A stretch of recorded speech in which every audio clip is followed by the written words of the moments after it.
काल मृत्यु और अकाल मृत्यु कैसे पता चलती है? देखो, इसका कोई सीधा पैरामीटर तो नहीं है, बट इन जनरल इसका मतलब ये होता है कि काल मृत्यु का मतलब है प्रकृति की तरफ से इतना ही टाइम पीरियड किसी के लिए डिफाइन किया गया था।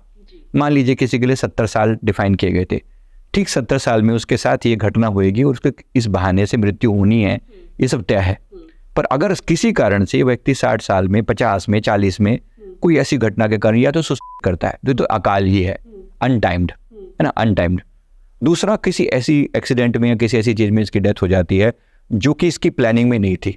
अब इसने जानबूझ के कोई ऐसी मिस्टेक करी, अब सड़क पे आप जानबूझ के कोई उल्टा सीधा करी, ऐसी ड्राइविंग करो या कुछ भी किया, तो वहां से मृत्यु हुई।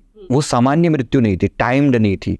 जब टाइम्ड नहीं थी तो ऐसा, जितना मैंने प्रकृति के नियमों को देखा है, समझा है, बाकी का पूरा समय जब तक आपका टाइम पूरा नहीं हो जाता उस सोल को यहीं बिताना पड़ता है। ये काल और अकाल मृत्यु का जो कंसेप्ट है कि अगर मान लीजिए 70 साल का जीवन था और 40 में इस व्यक्ति ने ये तो कर लिया या किसी कारण से इसकी ऐसी डेथ हो गई जहां पर एक्सीडेंटल या कुछ ऐसा, इसका मतलब ये नहीं कह रहा हूं कि सारे एक्सीडेंटल डेथ मतलब अनटाइमली होते हैं, ऐसा नहीं है। कुछ लोगों की अकाल ऐसे ही लिखी होती है, मृत्यु भी वो उसी से होनी है।